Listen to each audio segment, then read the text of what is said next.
সামনে আমাদের এসএসসি পরীক্ষা রয়েছে, সেটাকে নিয়ে আমি বলেছি যে প্রশ্নপত্র হয়ে গিয়েছে এবং সেটা ডিস্ট্রিবিউশনের জন্য কোনো ঝামেলা না হয় এবং এসএসসি পরীক্ষা নেওয়ার মধ্যে যেন কোনো প্রতিবন্ধকতা না আসে, এই বিষয়েও আমরা আলোচনা করেছি এবং পর্যায়ক্রমে আমরা ব্যাপক আলোচনায় যাব।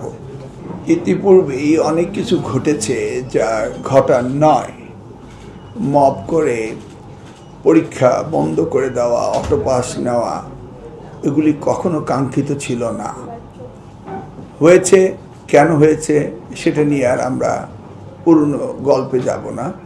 তবে আমাদের যে ভিশন এবং মিশন সেটা আমাদের নির্বাচনী ইশতেহারে ছিল এবং আজকে মাননীয় প্রতিমন্ত্রী আবারও লিখিতভাবে এটা পড়ে শোনালেন।